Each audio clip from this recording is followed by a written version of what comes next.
Nos diz, no versículo de número 9 que nós lemos, que dentro daquele jovem tinha o quê, meus irmãos? Uma legião de demônios. Para nós termos uma ideia, vou abrir um parêntese, para nós termos uma ideia do poderio de uma legião, eu quero destacar a legião de soldados romanos. O que era uma legião de soldados romanos? Para a gente fazer um paralelo. Legião era uma corporação de 6.000 soldados romanos. 6.000 soldados romanos. Nada infundia, nada dava tanto medo, tanto terror, quanto a legião romana. Por quê? Porque era um exército de invasão, era um exército de crueldade, de assolação. A legião romana era composta por infantaria e por cavalaria. A infantaria, soldados para combater, soldados preparados para combater, para a guerra. E eles estão preparados para combater em todo tipo de terreno. Imagine você aí na sua mente um tipo de terreno muito ruim, horrível de passar,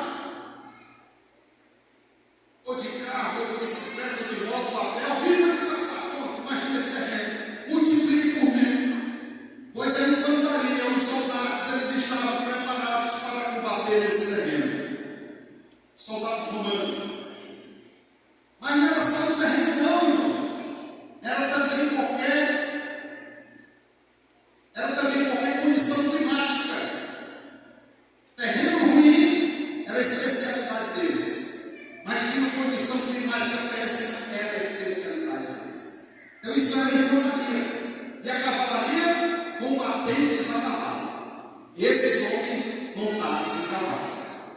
Então, numa legião havia os flecheiros que jogavam as flechas, os estrategistas para a luta, para a guerra, havia os combatentes, os incendiários e ainda aqueles que lutavam com as espadas e com os escudos.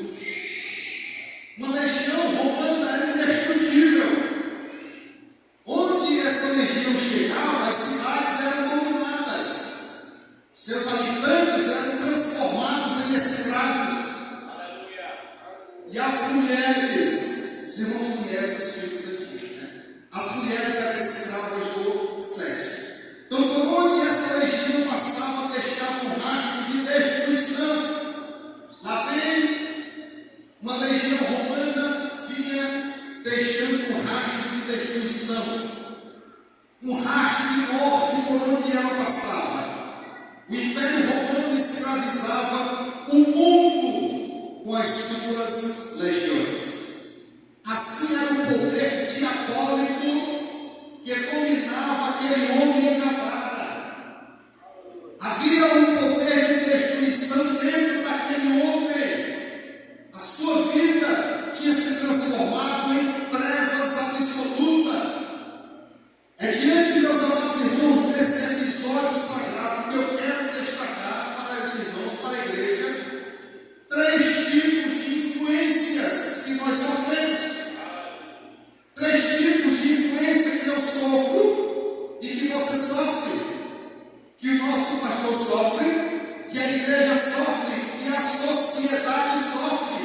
Todos nós sofremos 3 tipos de influência. Primeira influência vem do inimigo das nossas almas. O que é que o inimigo faz pelas pessoas? Na verdade, ele não faz nada pelas pessoas, ele é contra as pessoas. Primeiro, ele domina as pessoas pela possessão. Versículo 9 que nós lemos no texto de Marcos. Domina pela possessão. O que é que tinha dentro do Gadareno, que era uma legião de demônios imundos? Estava habitando dentro do Gadareno. Então havia dentro uma legião de demônios. Meus irmãos, a possessão demoníaca não é um mito.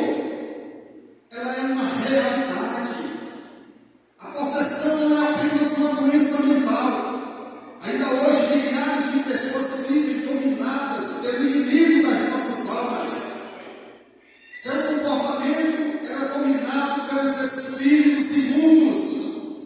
Gadareno, por quê? Porque os espíritos estavam morando dentro dele.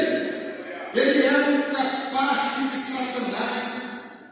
A Bíblia diz que nós temos que ninguém podia detê-lo. Colocava as cadeias nele, e as cadeias ele fazia o que com elas? Quebrava as cadeias. Ele possuía uma força destruidora, uma força que não vinha dele, mas era dos demônios que moravam nele. O evangelista Mateus, quando narra esse episódio, disse que ele era tão furioso que ninguém poderia passar próximo a ele. A influência do inimigo faz com que a pessoa perca o amor a si próprio. A Bíblia nos diz que ele andava nu. Andava nu. Perdeu o amor a si próprio. Ele feria o seu próprio corpo com pedras. Feria o próprio corpo com pedras. Em vez dele se proteger, ele feria-se a si mesmo. Ele era o seu próprio inimigo. Já pensou, irmãos? Que influência miserável essa do inimigo? O ser maligno que estava dentro dele, dia após dia, o levava para as cavernas da morte. Tirou dele o pudor, tirou dele tudo o que queria, e o inimigo queria destruí-lo, o inimigo queria matá-lo. Já estava aprisionado, o próximo passo era matá-lo. A influência do inimigo é essa, meus irmãos. Ele sempre procurou destruir as pessoas. Foi assim com Judas.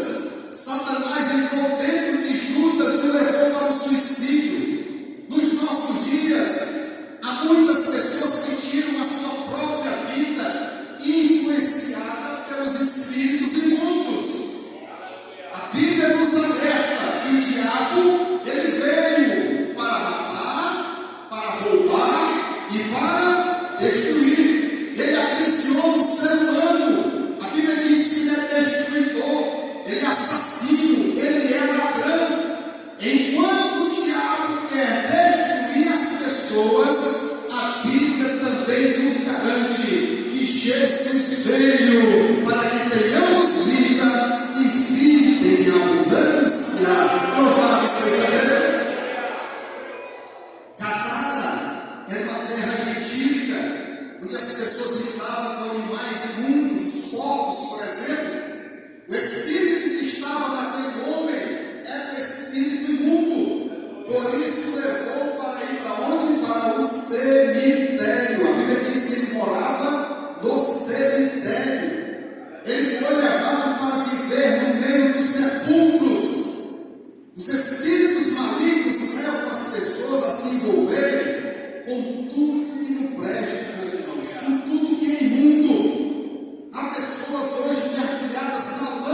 gente com um pavio curto demais, furioso demais, violento demais, cheio de ira demais, a seres humanos que se transformaram em verdadeiros monstros, meus irmãos. Verdadeiros monstros, coisas horríveis.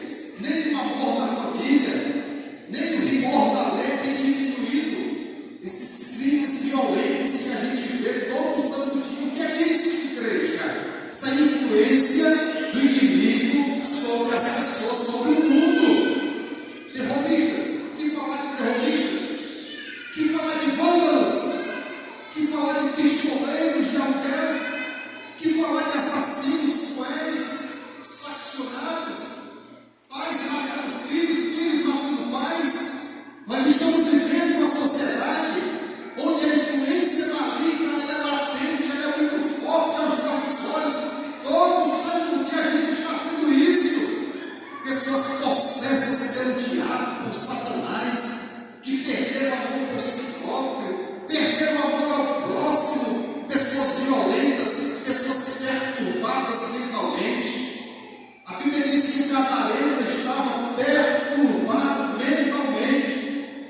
A Bíblia nos mostra que ele andava sempre, olha, sempre de dia e de noite, sem dormir, andando de dia e de noite, gritando por entre os mortos, gritando, saltitando por entre os mortos. Olha como ele estava perturbado mentalmente. A Bíblia diz que ele vivia nu, ensanguentado, correndo pelos montes. Ele vivia no meio das cavernas. Ele vivia no meio dos sepulcros. O homem de Gadara reflete o estado deprimente a que o ser humano pode chegar quando está sob o domínio do inimigo. Um estado totalmente deprimente.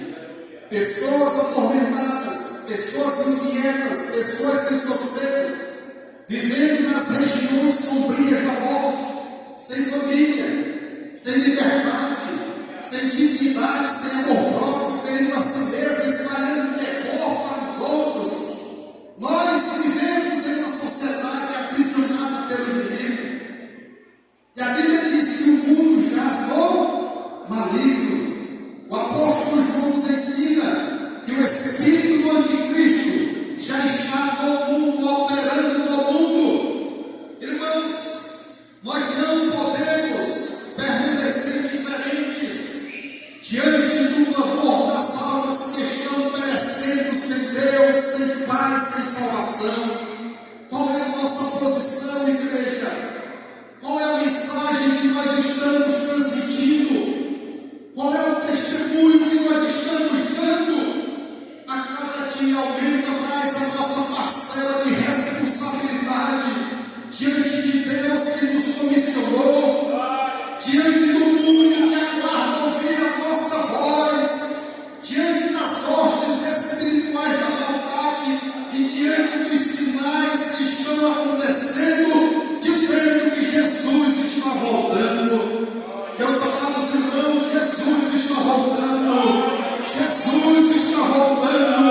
A Bíblia diz que o que há de vir virá e não tardará. Jesus voltará e arrebatará a sua igreja. Aleluia. Jesus disse: não se turbe o vosso coração. Credes em Deus, crede também em mim. Na casa de meu Pai há muitas moradas. Quem quer ir para a casa do Pai? Quem quer uma dessas moradas? Aleluia! Se não fosse assim, eu não teria dito que vou preparar-vos lugar. E quando eu for e vos preparar lugar, virei outra vez e vos levarei para mim mesmo, para que onde eu estiver, estejais vós também. Jesus voltará à igreja.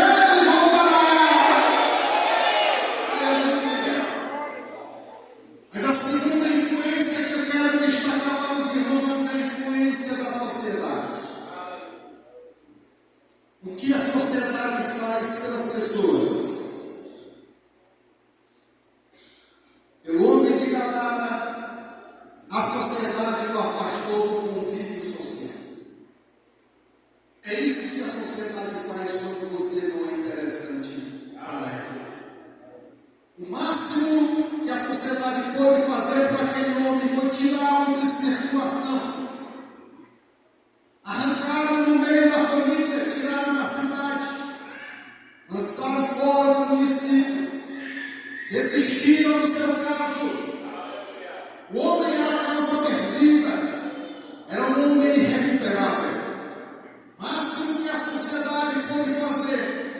por pessoas problemáticas e isoladas. Que a sociedade pode fazer com pessoas problemáticas é colocá-las sob custódia, é colocá-las numa prisão. Em segundo lugar, a sociedade acorrentou aquele homem. A prisão foi o melhor remédio que encontraram para deter o homem de Gadara. Colocaram cadeias em suas mãos, colocaram cadeias nos seus pés. Mas a Bíblia diz que a prisão não pôde detê-lo. As cadeias não puderam detê-lo. Ele arrebentou as cadeias e ele continuou espalhando terror por onde ele passava. Embora o sistema carcerário, meus irmãos, seja um fato necessário, imprescindível, necessaríssimo, mas não é a solução do problema, porque não há reabilitação.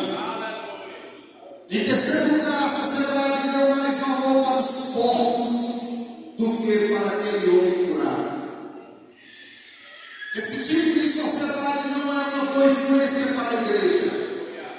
Esse tipo de sociedade é um tipo de sociedade desiludida, que tem dificuldades de se conectar. É um tipo de sociedade que possui traumas e abusos. É um tipo de sociedade individualista. Mas a terceira influência, eu quero me deparar um pouco mais dela. Eu quero compartilhar com os irmãos. É a influência chamada Jesus de Nazaré. Aleluia! A primeira influência é a influência do inimigo. A segunda é a influência da sociedade. Mas a terceira influência é a influência de Jesus Cristo. Quanto vale uma vida para Jesus? Glória! Meus irmãos, Jesus fez um alto investimento na vida desse homem gadareno. Vamos relatar para você. Primeiro, Jesus enfrentou a fúria de um mar para chegar até Gadara. Glória a Deus. Depois, Jesus enfrentou a fúria desse homem possesso. Jesus vai de um mar agitado para um homem agitado. Glória a Deus. Jesus vai de um mar bravio para um homem bravio.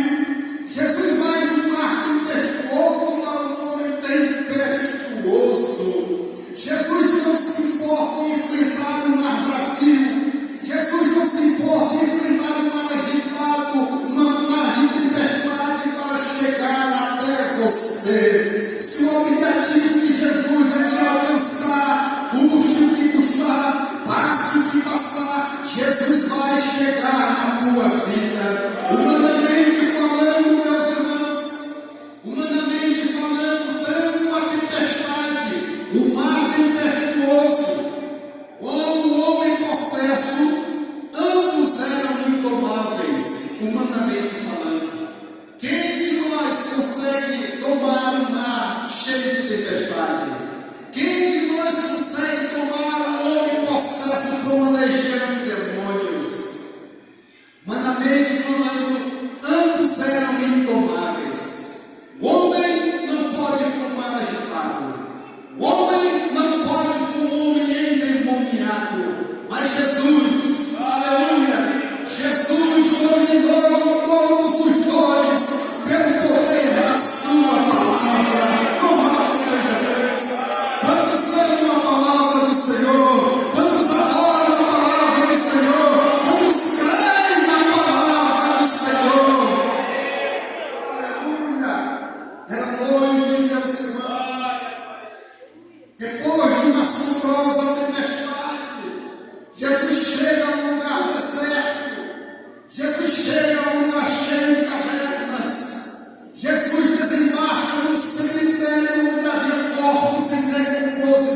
Lucas 8,35, olha o que diz o texto sagrado. Lucas 8,35.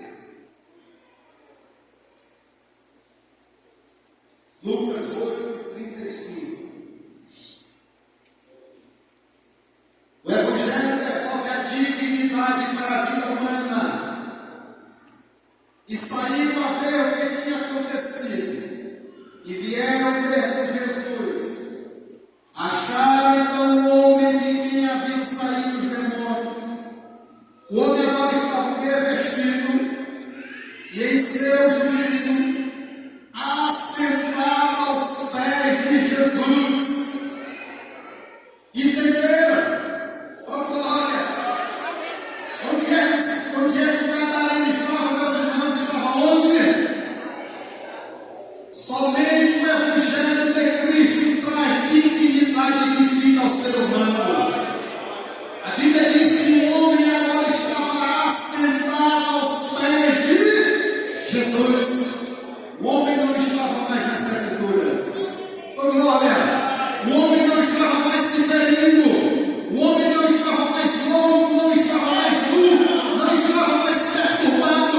Agora o homem estava sentado no melhor local para ele estar, para você estar, para o crente estar, para a igreja estar, e aos pés de Jesus.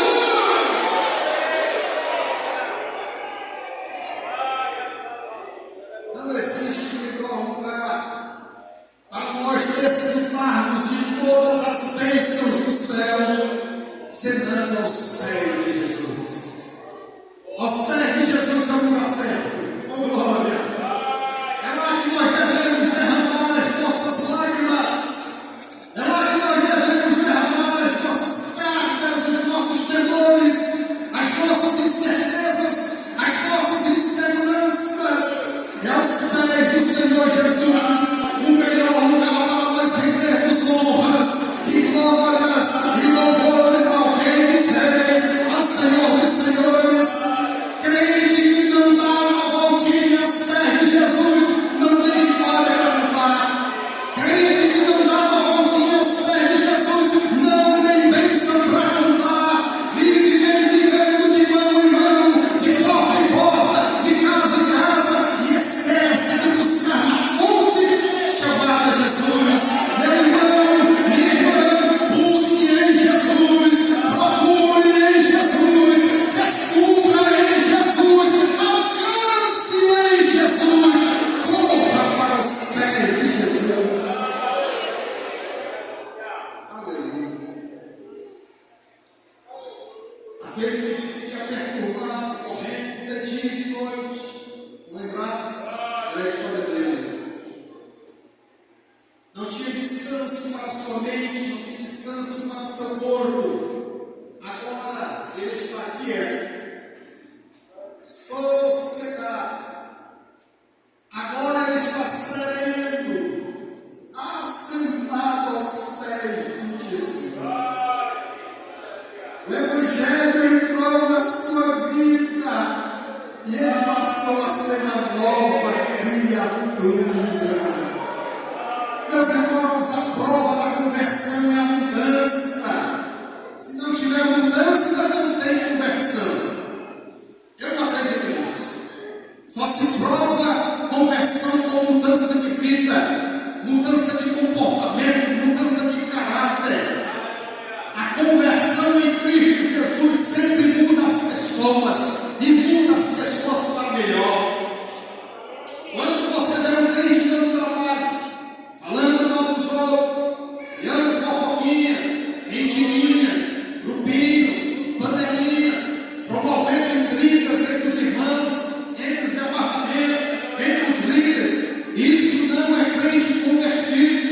Pode ser convencido, como o nosso pastor sempre fala, mas não é convertido. Pode ter 40 anos de crente, 60 anos de crente, se não tiver mudança, não é convertido. A maior prova da conversão é a mudança. Mudança de comportamento, mudança de atitude, mudança de temperamento, mudança de caráter. Os irmãos lembram de Zaqueu? Lembram de Zaqueu? O homem amante de dinheiro. Só quer o dinheiro dos outros, né? Lava o dinheiro dos outros. outros para si, não é verdade? Amante do dinheiro, desviava, surrupiava, saqueava dinheiro alheio, mas um dia Zaqueu teve um encontro com Jesus. Aleluia! Jesus disse: Zaqueu, desce depressa, porque hoje me convém pousar na tua casa. Eles foram para a casa de Zaqueu, foram conversando. Quando Jesus está na casa de Zaqueu, oh glória a Deus, no meio da conversa, Zaqueu pede a palavra. Jesus disse: pois não, Zaqueu, diga: Senhor, eis que eu dou aos pobres metade dos meus bens, e se alguma coisa tenho defraudado alguém, o restituo quadruplicadamente. Observe, meus irmãos, quem tem um encontro com Jesus nunca mais será o mesmo, nunca mais será a mesma. Essa pessoa encontra paz, encontra propósito, experimenta o amor incondicional. Só quem teve um encontro com Jesus e está aqui nesta noite, levanta a sua mão e ora ao Senhor. Tem que ter mudança de vida. Enquanto não tiver essa mudança, você vai ouvindo a palavra, até que um dia o evangelho entre na sua vida. Pode ser um coração de pedra, coração de fé, mas quando Jesus entra, ele transforma esse coração de pedra, esse coração de ferro, em um coração mole. Aleluia!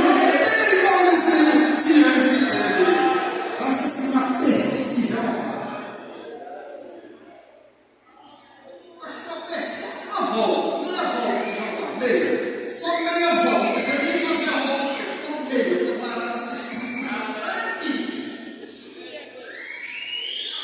segundo, por que nós devemos evangelizar? Porque o evangelho dá ao homem perfeito juízo. Marcos 5,15 diz que o homem agora estava em perfeito juízo. Jesus devolveu a esse homem sua sanidade mental. Glória a Jesus. Jesus restaurou a mente desse homem, o corpo e a alma desse homem. Esse homem não é mais violento, ele está manso, sereno, calmo, diante de Jesus. Não é mais violento. Esse homem não oferece mais perigo para a família, não oferece mais perigo para a sociedade, não oferece mais perigo para a comunidade. Não, agora o homem está em seu perfeito juízo. E Jesus dá agora para esse homem uma missão gloriosa. Qual foi a missão que Jesus deu para esse homem? Jesus o enviou como missionário para a sua casa, para ser testemunha na sua terra. Há alguma semelhança conosco, meus irmãos, aqui? Há alguma semelhança conosco? Por que é que Jesus libertou o Gadareno? Para ele ser um missionário, para ele falar das boas novas, para ele falar de Jesus, para ele falar do Evangelho. Por que é que Jesus te chamou? Te chamou porque você é bonitinho, é bonitinha? Foi para nós ganharmos vidas, falarmos de Jesus, ministrarmos a palavra, falarmos do Evangelho. Jesus envia esse homem agora como missionário. Vá para a sua casa e fale as boas novas que lhe aconteceram. Antes esse homem espalhava um medo e pavor, não é verdade? Ele pavor. Eu não teria coragem de passar perto de um desse. Espalhava medo e pavor. Mas agora ele vai anunciar as boas novas de salvação. Antes era um problema grande para a família, sim ou não? E mesmo, irmãos. Mas agora ele é uma bênção para a sua família. Vai levar a salvação para a família. Antes ele era um mensageiro da morte, agora ele vai ser um embaixador da vida. Ele vai falar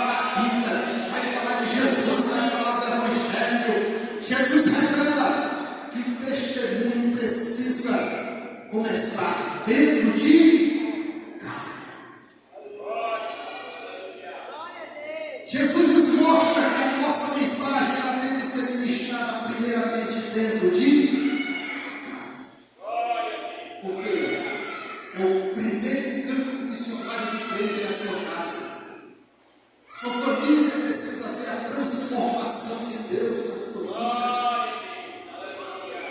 Sua família precisa ver o que foi que o Evangelho fez na sua vida. Que Deus fez por vós precisa, meus irmãos, ser contado para todos. Que Jesus realizou por mim, que Jesus realizou por você. A obra que Ele fez por você precisa ser contada para todos. Glória a Jesus. Jesus enfrentou uma grande tempestade, mas Jesus também enfrentou um grande homem atormentado. E assim como Jesus acalmou a grande tempestade, Jesus também acalmou o homem atormentado. Jesus é o mesmo. Ele continua transformando esses monstros em homens santos. É por isso que você tem que orar pelas autoridades. Tem gente que não tem, não é verdade? Não tem essas autoridades, esses monstros nessa vida? É uma aprisionada nas mãos do inimigo, meus irmãos. É um tratamento. Precisa de uma palavra. Precisa